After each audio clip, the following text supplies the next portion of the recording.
నమస్తే, welcome to ABN clinic. Spondylosis అంటే ఏంటి, ఎన్ని రకాలుగా ఉంటుంది, స్పాండిలోసిస్కి హోమియోలో ఎటువంటి పరిష్కార మార్గాలు ఉన్నాయో మనకు తెలియజేసేందుకు homeo care international doctor Srividya garu మనతో పాటు ఉన్నారు. ఆవిడ అడిగి తెలుసుకుందాం. Good afternoon doctor garu. Good afternoon. First of all, స్పాండిలోసిస్ని మీరు ఎలా డిఫైన్ చేస్తారు, ఎన్ని రకాలుగా ఉంటుంది? ముఖ్యంగా స్పాండిలోసిస్ అనేది వెన్నెముకకు సంబంధించిన సమస్యగా చెప్పుకోవచ్చు. సో మనం నార్మల్గా వెన్నెముక స్ట్రక్చర్ చూసుకున్నట్లయితే వెన్నుపూసలు అనే బోనీ స్ట్రక్చర్స్ అండ్ వాటి మధ్యలో ఉండేవి డిస్క్ లాంటి మజిల్ అనమాట.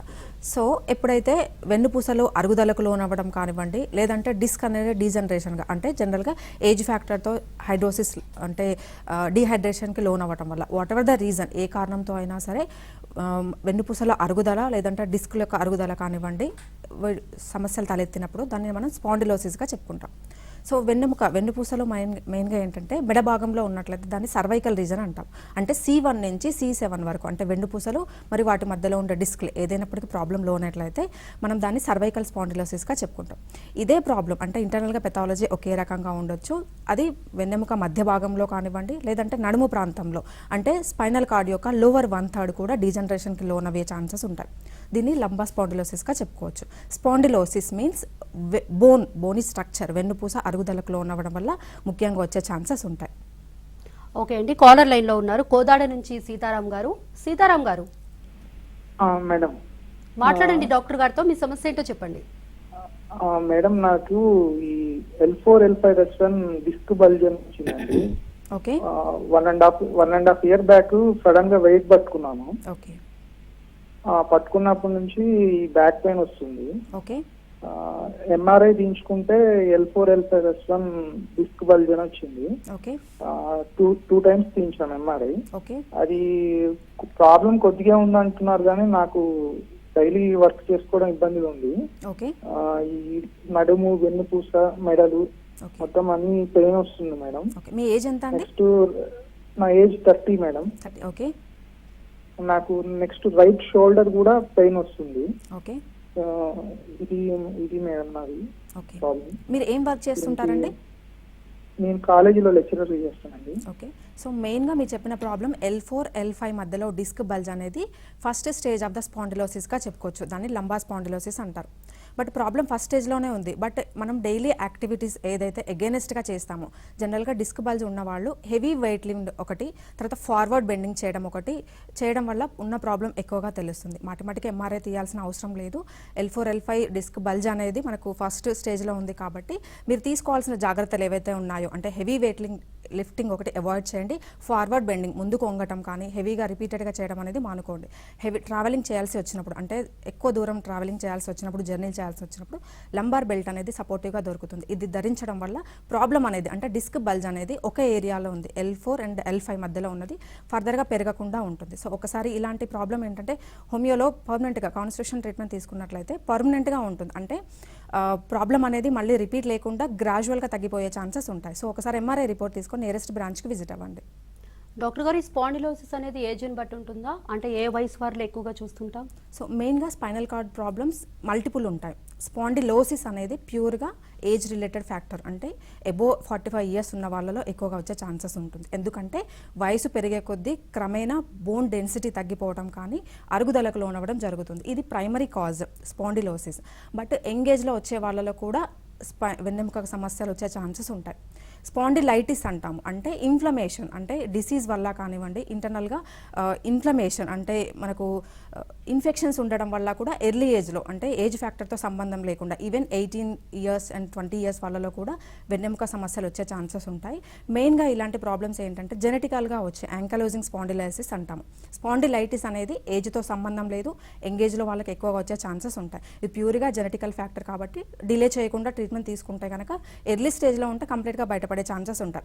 ఈవెన్ పెయిన్ యొక్క సివియారిటీ ఎక్కువగా ఉన్నట్లయితే అంటే యాంకలోజింగ్ స్పాండిలైటిస్ అనేది స్పైన్ అనేది బిలో అప్వర్డ్స్ ఉంటుంది. అంటే లో బ్యాక్లో అంటే సాక్రమ్ అండ్ ఇలియాక్ బోన్లో రెండు స్టార్ట్ అవ్వడం జరుగుతుంది. ప్రాబ్లం పెరిగే కొద్దీ ఎసెండ్ అవుతుంది. ప్రాబ్లం అంటే లోవర్ పార్ట్ నుంచి upper part of the spinal కార్డ్కి పెరిగే ఛాన్సెస్ ఉంటాయి. బట్ ఎర్లీ స్టేజ్లో ఎస్పెషల్లీ జెనెటికల్గా ఇదేంటంటే మగవాళ్ళలో ఎక్కువగా వచ్చే ఛాన్సెస్ ఉంటుంది. 18 నుంచి 25 ఇయర్స్ బాయ్స్లో spinal cord problem especially low back ache ఉండి క్రమేణా పెరుగుతూ ఉన్నట్లయితే ఎబో డౌన్వర్డ్స్ అంటాము, అప్వర్డ్స్ అంటాం, అంటే లో బ్యాక్ పెయిన్ నుంచి క్రమేణా పెరుగుతున్నట్లయితే దీన్ని డిలే చేయొద్దండి. కంప్లీట్గా మనకు ఎక్స్రే ద్వారా కానీ ఎంఆర్ఐ ద్వారా కానీ రూల్ అవుట్ చేసుకోవాల్సిన అవసరం ఉంటుంది. సాధారణంగా ఈ డిస్క్ సమస్యల్ని చాలా మంది నెగ్లెక్ట్ చేస్తూ ఉంటారు. సాధారణ సమస్య అయి ఉంటుంది అనుకుంటారు. సో ఏ లక్షణాలు ఉన్నప్పుడు సీరియస్గా పరిగణించాలంటారు?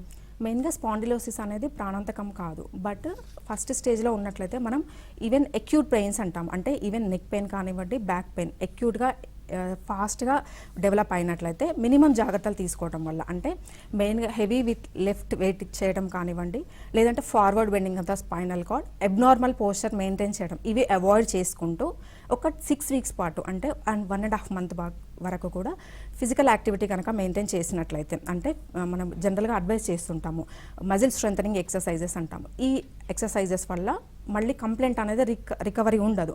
సో ఎవరైనా సరే ఇనిషియల్ స్టేజ్లో నెక్ పెయిన్ కానీ బ్యాక్ పెయిన్తో సఫర్ అవుతున్నట్లయితే ప్రైమరీగా తీసుకోవాల్సిన జాగ్రత్తలు తీసుకుంటూ 6 వీక్స్ అబ్జర్వ్ చేయాలి. ఇన్ కేస్ అక్యూట్ కనుక ఉన్నట్లయితే కొంతమందిలో ట్రీట్మెంట్ అవసరం లేకుండానే తగ్గిపోయే ఛాన్సెస్ ఉంటాయి. బట్ మోర్ దెన్ 6 వీక్స్ కనుక కంటిన్యూస్గా క్రానిక్ పెయిన్ ఉండటం అండ్ గ్రాడ్యువల్గా ఎవరికైతే పెరుగుతుంటుందో వాళ్ళలో కంపల్సరీగా ట్రీట్మెంట్ తీసుకోవాల్సిన అవసరం ఉంటుంది. మీరు ఏ విధంగా డయాగ్నోస్ చేస్తారు? మెయిన్గా సర్వైకల్ స్పాండిలోసిస్ సిమ్టమాటిక్గా రూల్ అవుట్ చేయొచ్చు. అందరిలో సిమ్టమ్స్ ఒకేలాగా కూడా ఉండొచ్చు. 3 ప్యాటర్న్గా డివైడ్ చేస్తాం. Okay. So first part of the spinal వాళ్ళలో ఏముంటుందంటే నెక్ పెయిన్ ఉంటుంది, అంటే హెడ్ బ్యాక్ సైడ్లో ఓన్లీ కొంతమందిలో కంటిన్యూస్ పెయిన్ ఉండొచ్చు, అంటే వర్క్ చేసినప్పుడు and at the same time rest తీసుకున్నప్పుడు కూడా ఉండొచ్చు, దాన్ని కంటిన్యూస్ పెయిన్ అంటాం.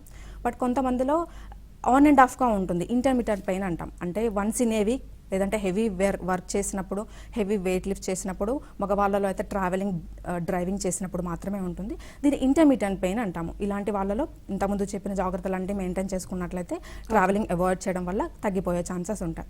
బట్ కొంతమందిలో ఏమవుతుందంటే ఈ కంటిన్యూస్ పెయిన్ కానీ లేదు అంటే ఇంటర్మీడియట్ పెయిన్ నెగ్లెక్ట్ చేయడం వల్ల క్రానిక్గా దారితీసే ఛాన్సెస్ ఉంటుంది. అంటే వెన్నుపూసల మధ్యలో ఉండే నర్వ్ ఇన్వాల్వ్మెంట్ అవ్వడం వల్ల నెక్ నుంచి పెయిన్ ఆర్మ్స్లోకి అండ్ చేతిలో 2 వైపులా అండ్ ఈవెన్ ఫింగర్స్ వరకు కూడా రేడియేట్ అయ్యే ఛాన్సెస్ ఉంటుంది. ఇలాంటి వాళ్ళు నెగ్లెక్ట్ చేయకూడదు. నర్వ్ కంప్రెషన్ ఎక్కువ ఉండడం వల్ల ఫర్దర్గా వీక్నెస్ డెవలప్ అవ్వడం, నమ్నెస్ అంటాం, అంటే స్పర్శ కోల్పోవడం కానీ పని చేయడానికి అంటే ఈవెన్ చిన్న వెయిట్ లిఫ్ట్ చేయడానికి కూడా చాలా ఇబ్బందిగా వచ్చే ఛాన్సెస్ ఉంటాయి. And third stage of the cervical spondylosis ఏంటంటే గిడ్డినెస్ అంటాం, అంటే తల తిరగడం, ఇలాంటివన్నీ కూడా third stage of the cervical స్పాండిలోసిస్లో చూస్తుంటాం. ఓకే అండి, కాలర్ లైన్లో ఉన్నారు వెంకటేష్ గారు ఖమ్మం నుంచి. వెంకటేష్ గారు, మీ సమస్య ఏంటో డాక్టర్ గారికి చెప్పండి. మేడం, నాకు L4 L5 అడిగినని చెప్పి మొన్న ఎంఆర్ఐ చేశారు మేడం. ఓకే.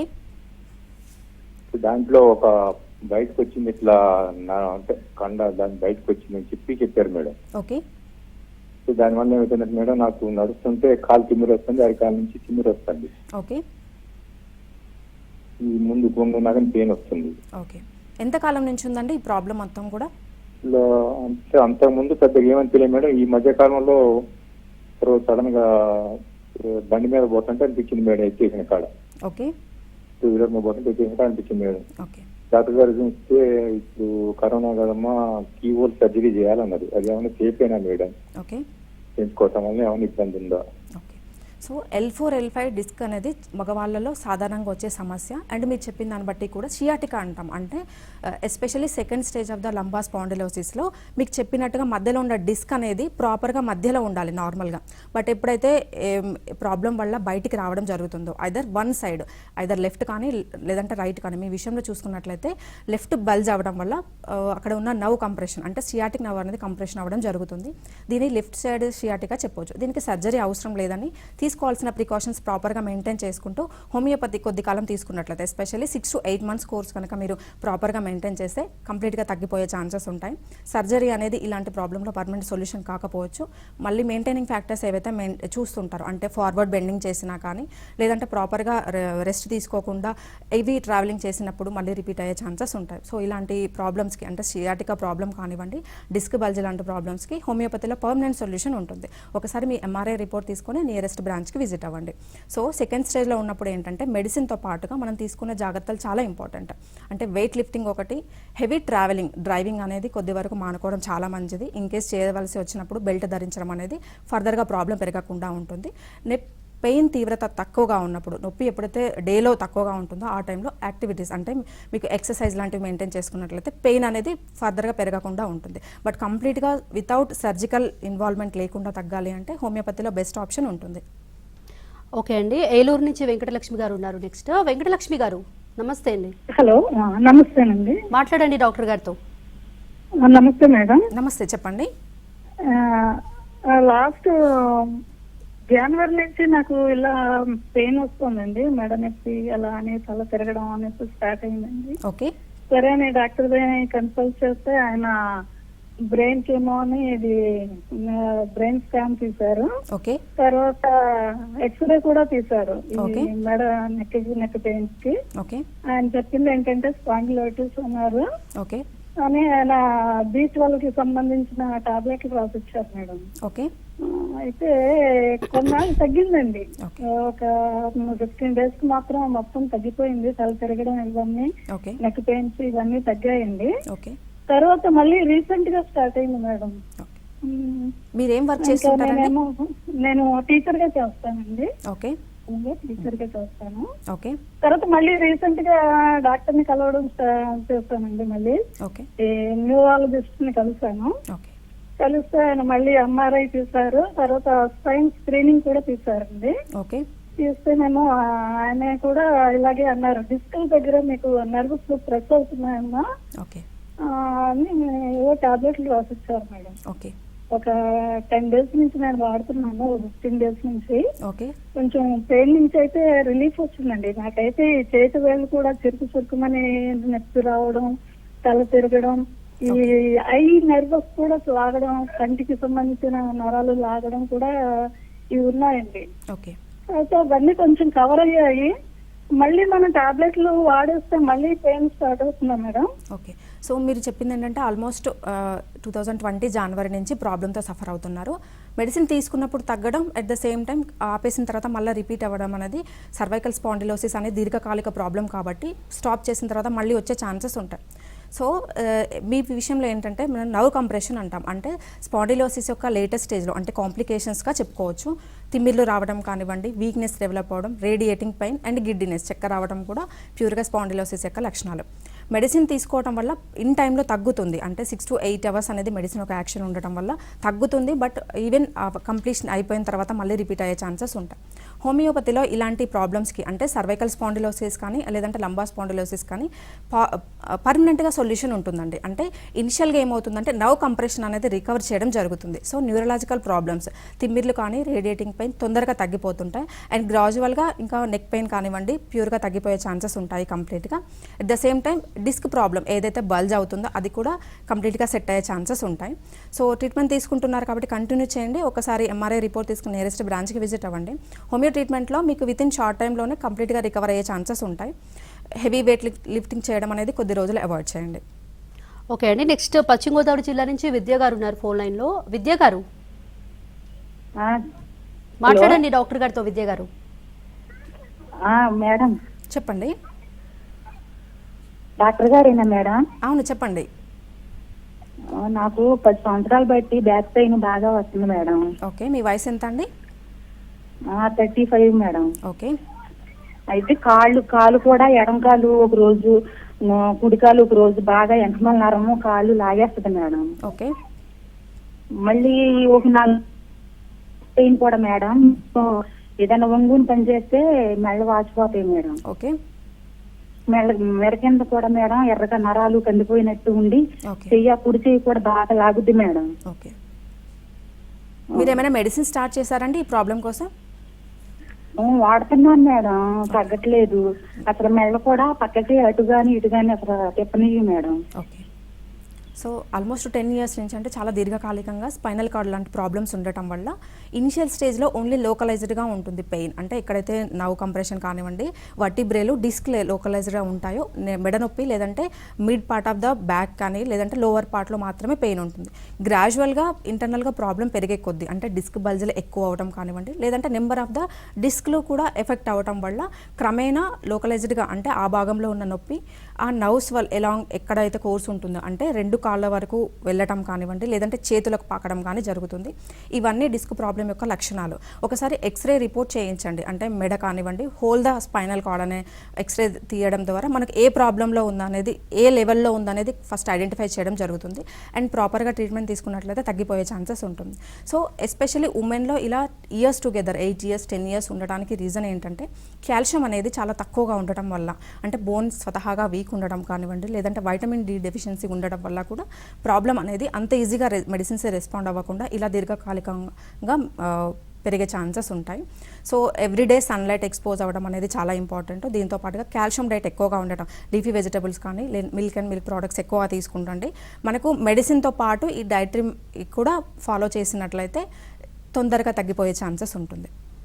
ఓకే అండి, కరీంనగర్ నుంచి కాల్ ఉన్నారు వెంకటేష్ గారు. వెంకటేష్ గారు, యా డాక్టర్ గారితో మాట్లాడి మీ సమస్య ఏంటో చెప్పండి. ఓకే. హలో హలో, చెప్పండి వెంకటేష్ గారు. Good afternoon ma'am. Good afternoon అండి. యాక్చువల్లీ ఏంటంటే మా అమ్మగారికి ఏంటంటే నిద్రలో ఒక 1.5 year నుంచి వెళ్ళి తిమ్మిర్లు వస్తున్నాయండి. ఓకే. యాక్చువల్లీ ఏంటంటే మళ్ళీ ఈ మధ్యలో ఏంటంటే జస్ట్ 4 days బ్యాక్ ఓకే. కొంచెం కళ్ళు తిరుగుతున్నట్టు, కొంచెం ఏంటంటే బెండ్ అయినప్పుడు వర్క్ చేసినప్పుడు కొంచెం కళ్ళు బయటకు వచ్చినట్టు అనిపిస్తుందండి. తిమ్మిర్లు ఏ భాగంలో ఎక్కువగా చెప్తున్నారు?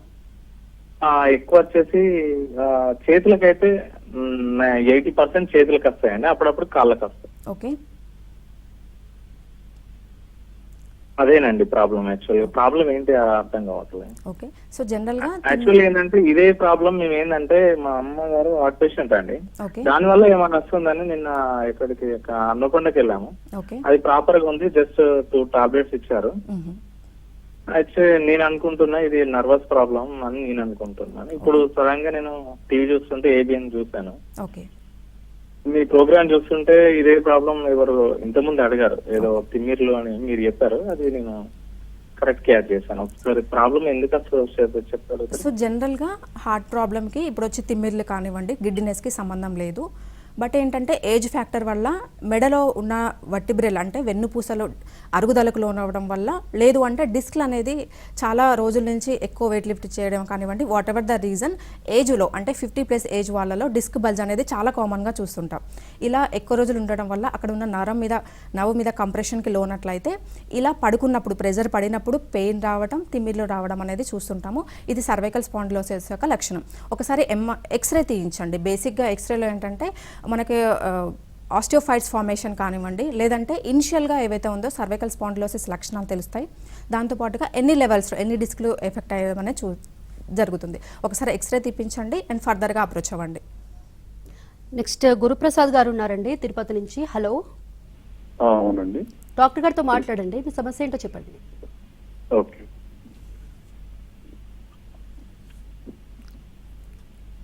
హలో గురుప్రసాద్ గారు, డాక్టర్ గారు వింటున్నారు, మాట్లాడండి. నమస్తే madam. Good evening. Good evening, చెప్పండి. మేడం నాకు ఒక 10 years బ్యాక్ బైక్ పడ్డాను madam. Okay. Okay, call cut అయినట్టుందండి. ఓకే, ఈ డిస్క్ సమస్యలకి ఓవరాల్గా ట్రీట్మెంట్ ఏ విధంగా ఉంటుందండి హోమియోలో? మెయిన్గా డిస్క్ ప్రాబ్లంలో కూడా చాలా వెరైటీస్ ఉంటాయి.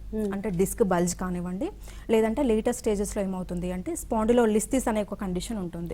ఇది మెకానికల్ కరెక్షన్ చేయాల్సిన అవసరం ఉంటుంది. దీంట్లో అంటే జనరల్గా వెన్నుపూసలు అండ్ డిస్క్లు ఒక వర్టికల్ లైన్లో ఉంటాయి. సో వెన్నుపూసలు ఇద్దరు ముందుకు జరగడం కానీ, లేదంటే ప్రాపర్ ప్లేస్లో లేకుండా ముందుకు లేదంటే వెనుకకు జరగడం అంటే స్పాండిలోలిస్థిస్. ఇలాంటి ప్రాబ్లంకి అప్రోచ్ ఆఫ్ ద మెడికేషన్ కానివ్వండి, ట్రీట్మెంట్ ఒక రకంగా ఉంటుంది. అంటే మెకానికల్ కరెక్షన్ విత్ ఎక్స్టర్నల్ సపోర్ట్తో ప్రాపర్ ప్లేస్కి తీసుకురావడం అండ్ పెయిన్ మెడికేషన్ ఇవ్వడం, కాన్స్టిట్యూషనల్ ట్రీట్మెంట్ ఇవ్వడంతో కంప్లీట్గా రికవర్ అవడం జరుగుతుంది. బట్ ఏజ్ రిలేటెడ్ ప్రాబ్లం లేదంటే డెఫిషియన్సీస్తో కొంతమందికి ఉంటుంది. అంటే వైటమిన్ డి డెఫిషియన్సీ ఉండడం, లేదంటే కాన్స్టిట్యూషనల్ డెఫిషియన్సీ, కాల్షియం డెఫిషియన్సీ, లేదు అంటే విటమిన్ B12 డెఫిషియన్సీ, ఏదైనా డెఫిషియన్సీతో వచ్చే వాళ్ళకు మనకు సప్లిమెంట్ మెయింటైన్ చేయడం అండ్ కాన్స్టిట్యూషన్ మెయింటైన్ చేయడం, ట్రీట్మెంట్ ఇవ్వడంతో తగ్గిపోయే ఛాన్సెస్ ఉంటాయి. సో ట్రీట్మెంట్ అనేది అకార్డింగ్ టు ద ప్రాబ్లం, అంటే స్పాండిలోసిస్ లేదంటే స్పాండిలైటిస్, రీజన్ అనేది డిఫరెంట్గా ఉంటుంది. According to the problem treatment అనేది ఉంటుంది. ఓకే ఓకే అండి, సూర్యాపేట నుంచి కాల్ ఉన్నారు. నాగేశ్వరరావు గారు, డాక్టర్ గారితో మాట్లాడండి. Okay madam. మేడం చెప్పండి. Hello madam. హలో చెప్పండి. 1 year బ్యాక్ ఇన్సూరెన్స్ సర్జరీ తీసుకుంది మేడం. నాకు వెరీ మచ్ వచ్చి ఇన్సూరెన్స్ ఓకే, ఎప్పుడు చేయించారండి సర్జరీ? చేపించింది కదా, సేమ్ డబ్బులు మేడం. తిమ్మిర్లు ఉన్నాయి ఇంకా. కొంచెం 1 క్లియర్గా year అవుతుంది మేడం.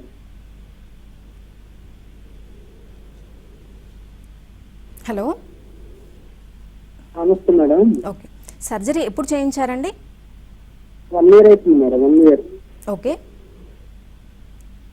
1 year అవుతుంది మేడం. నాకు క్లియర్ అవుతుంది. ఓకే. ఇప్పుడు ప్రజెంట్ ఏ ప్రాబ్లం ఉందండి? తిమ్మిర్లు ఉన్నాయి మేడం కాలుకి. ఓకే, తిమ్మిర్లు ఉన్నాయి మేడం. ఒక వైపు కాలుకే ఉంటుందా లేదంటే రెండు వైపులా ఉంటుందా? One side madam, right side next. Okay, right side madam. Okay. మీకు జనరల్గా సర్జరీ ఏ ప్రాబ్లంతో వెళ్తే చేయాల్సి వచ్చింది? కాళ్ళకి తిమ్మిరి వచ్చి కాళ్ళు వచ్చింది మేడం. బాగా తిమ్మిరి వచ్చి ఇవన్నీ నొప్పిగా సర్జరీ చేయాలని చేశారు మేడం. ఓకే, సో జనరల్గా L4 L5 అంటే మోస్ట్లీ డిస్క్ ప్రాబ్లం కానీ డిస్క్ బల్జ్ లాంటి స్టేజెస్లో చేయాల్సి ఉంటుంది. బట్ కొంతమందిలో ఏమవుతుంది, పోస్ట్ సర్జికల్ కాంప్లికేషన్స్ డెవలప్ అయ్యే ఛాన్సెస్ ఉంటుంది. అంటే షియాటికా కానివ్వండి, లేదంటే కొంతమందిలో బ్లాడర్ కాంప్లికేషన్స్ కానీ బబల్ మూమెంట్ లాస్ అయ్యే కేసెస్ ఉంటాయి. ఇవన్నీ కూడా పోస్ట్ సర్జికల్ కాంప్లికేషన్స్. మీ విషయంలో తిమ్మిర్లు చెప్తున్నారు అంటే ఏమైనా స్మాల్ నర్వ్ ఇంజురీ డ్యామేజ్ అయినప్పుడు జనరల్లీ సర్జరీ తర్వాత వచ్చే ఛాన్సెస్ ఉంటాయి. ప్రాపర్ మెడికేషన్ తీసుకుంటే కంప్లీట్గా తగ్గిపోతుంది. ఒకసారి మీరు పాస్ట్ రిపోర్ట్స్ అండ్ MRI తీసుకొని నియరెస్ట్ హోమియోకేర్ బ్రాంచ్కి విజిట్ అవ్వండి. వితిన్ కొద్ది నెలలు ప్రాపర్గా తీసుకుంటే కనుక ఈ కాంప్లికేషన్స్ అన్నీ కూడా సెట్ అవుతుంది. మళ్ళీ నార్మల్కి వచ్చే ఛాన్సెస్ కూడా ఉంటుంది. నెక్స్ట్ కన్నూరు నుంచి కాళ్ళు ఉన్నారండి సాంబశివరావు గారు. సాంబశివరావు గారు, చెప్పండి డాక్టర్ గారితో మాట్లాడి మీ సమస్య ఏంటో చెప్పండి. డాక్టర్ గారా? చెప్పండి. హలో డాక్టర్ గారా? చెప్పండి. మేడం నాకు L4 L5 S1 బయలుదేరినారు నాకు. ఓకే, దానికి కానీ అప్పుడు MRI తీసుకుంటే సర్జరీ చేసుకుంటే సర్జరీ చేయించినాను మేడం. ఓకే, సర్జరీ చేసి కూడా అంత నా 9 ఏళ్ళు అయింది. ఓకే, అది మళ్ళీ రిపీట్ అయింది. ఇప్పుడు సయాటిక్ గా తిరిగింది అంటున్నారు డాక్టర్ గారు. ఓకే. అది ఇప్పుడు మీ హోమియోపతిలోనే మందులు తింటా ఉన్నాను. ఓకే, ఈ మందులు నాకు ఒంటినట్లు మేడం. రోజు ప్రాబ్లమ్స్ ఎక్కువ తగ్గడం లే. ఓకే. మీ వయసు ఎంత? వాడొకటి. ఓకే, మీ వయసు ఎంత అండి? అది 62. 62. ఓకే, మీరు ఏం వర్క్ చేస్తున్నారు ప్రెసెంట్? మేడం మీరు ప్రెసెంట్ ఏం వర్క్ చేస్తున్నారు? నేను ఏం చేయడం లేదు మేడం. ఈ ప్రాబ్లమ్స్ అసలు ఎక్కడ ఏం చేయడం లేదు, వచ్చేది ఏం.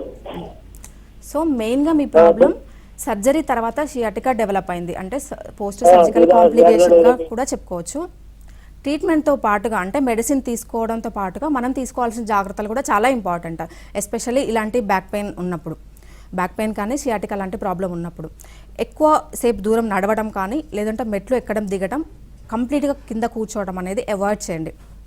ఇలాంటి మెడికేషన్ తీసుకుంటూ ఇలాంటి జాగ్రత్తలు తీసుకోవడం అంటే వెయిట్ లిఫ్టింగ్ కానీ లాంగ్ ట్రావెలింగ్స్ కానీ అవాయిడ్ చేసినట్లయితే తగ్గిపోయే ఛాన్సెస్ ఉంటాయి. ట్రీట్మెంట్ కంటిన్యూ చేయండి.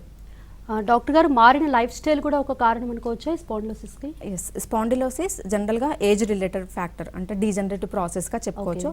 బట్ కొన్ని రకాలైన ఆక్యుపేషన్స్ అంటే ఫిజికల్ యాక్టివిటీ లేకుండా కంటిన్యూస్గా సిట్టింగ్ పోస్చర్ కానీ లేదు అంటే heavy weight lifting years together కాన్స్టాంట్గా ఎక్కువ మనం తీసుకోవాల్సిన వెయిట్, మోయాల్సిన వెయిట్ కంటే కూడా హెవీ వెయిట్ లిఫ్టింగ్ చేయడం వల్ల ఈ రెండు రీజన్స్ వల్ల చిన్న ఏజ్లో వచ్చే అంటే 30+ ఏజ్లో వచ్చే ఛాన్సెస్ ఉంటాయి.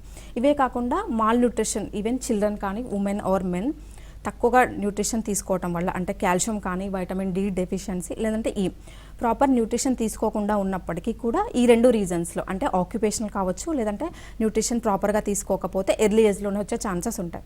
సో న్యూట్రిషన్ మెయింటైన్ చేయడం అంటే బ్యాలెన్స్డ్ డైట్ తీసుకోవడం చాలా ఇంపార్టెంట్. అంటే ఫ్యాట్ ఇంటేక్ తక్కువగా తీసుకోవడం లేదంటే ఫ్యాటీ కంపోజిషన్ అంటే ఫ్యాటీ ఇంటేక్ తక్కువగా తీసుకోవడం అండ్ ఒమేగా 3 ఫ్యాటీ యాసిడ్స్ ఎక్కువగా తీసుకుంటూ ప్రాపర్గా వైటమిన్ డి, ఈ లేదంటే ఆల్ బ్యాలెన్స్డ్ డైట్ కనుక మెయింటైన్ చేసినట్లయితే ఎర్లీ ఏజ్లో మనం ఇలాంటి ప్రాబ్లమ్స్ రాకుండా మెయింటైన్ చేయొచ్చు.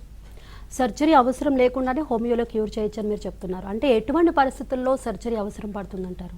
వెరీ ఫ్యూ కేసెస్లో, అంటే మనం ఈ సర్జికల్ కేసెస్ని ఎలా ఐడెంటిఫై చేయాలంటే జనరల్గా స్పాండిలోసిస్ కానీ స్పాండిలైటిస్ ఏవైనా కానీ మార్నింగ్ తక్కువగా ఉంటుంది, అంటే రెస్ట్ తీసుకున్నప్పుడు తక్కువగా ఉంటుంది, గ్రాడ్యువల్గా డే పెరిగే కొద్దీ at the same time work ఎక్కువ చేసే పెరుగుతుంది. సో ఇవన్నీ కూడా డీజనరేటివ్ ప్రాసెస్, మనం ప్రాపర్గా జాగ్రత్తలు తీసుకుంటూ కొద్దిగా డిలే అయినా నష్టం లేదు. బట్ కొన్ని పెథలాజికల్ కేసెస్ ఉంటాయి, అంటే స్పైనల్ కార్డ్ ట్యూమర్స్ కానీ స్పైనల్ కార్డ్ స్టీనోసిస్ లాంటివి ఉంటాయి. ఇలాంటివి కండిషన్లో పెయిన్ ఎలా ఉంటుందంటే ఈవెన్ రెస్ట్లో కూడా కూర్చున్నా పడుకున్నా కానీ కంటిన్యూస్గా సివియర్ పెయిన్ తెలుస్తుంది. ఇలాంటి కేసెస్ నెగ్లెక్ట్ చేయకూడదు. ఎంఆర్ఐ ద్వారా మనం ప్రాపర్ రీజన్ అనేది తెలుసుకొని ట్రీట్మెంట్ తీసుకోవడం అనేది చాలా ఇంపార్టెంట్. వెరీ ఫ్యూ కేసెస్లో, అంటే ఎస్పెషల్లీ 5% ఆఫ్ ద కేసెస్లో కొద్దిసార్లు సర్జరీ అవసరం పడుతుంది. బట్ జనరల్గా స్పాండిలోసిస్ కానీ స్పాండిలైటిస్ కానీ మోస్ట్లీ 95% ఆఫ్ ద కేసెస్లో సర్జరీ అవసరం లేకుండానే కాన్స్టిట్యూషనల్ ట్రీట్మెంట్ తోటి కంప్లీట్గా తగ్గిపోయే ఛాన్సెస్ ఉంటాయి. ట్రీట్మెంట్ టైంలో కొన్ని జాగ్రత్తలు చెప్తూ ఉంటారు. సో ఆ జాగ్రత్తల తర్వాత కూడా కంటిన్యూ చేయాలంటారా, అవసరం లేదా? ఎస్, ఎస్పెషల్లీ రికవర్ అయ్యేంత వరకు. అంటే మోస్ట్లీ డిస్క్ బల్జ్ వాళ్ళకు అంటే తక్కువ first stage of the spondylosis, either neck pain కానీ బ్యాక్ పెయిన్ కానీ ప్రాపర్గా కొద్ది రోజులు జాగ్రత్తలు తీసుకుంటే సరిపోతుంది. బట్ నవ్ కంప్రెషన్ ఎక్కువగా ఉంటుంది, అంటే రేడియోపతిక్ పెయిన్ ఉన్నప్పుడు ఐదర్ హ్యాండ్ పెయిన్ కానీ లేదంటే సియాటిక్ పెయిన్ కానీ నర్వ్స్ ఇన్వాల్వ్మెంట్ ఉన్న కేసెస్లోనే ఈవెన్ తగ్గిపోయిన తర్వాత కూడా మనకు జాగ్రత్తలు తీసుకోవడం అనేది చాలా ఇంపార్టెంట్. లేదంటే మళ్ళీ కొన్ని కేసెస్లో రిపీట్ అయ్యే సందర్భాలు కూడా ఉంటాయి. థ్యాంక్ యూ డాక్టర్ గారు, స్పాండిలోసిస్ పై అవగాహన కలిగించినందుకు థ్యాంక్ యూ.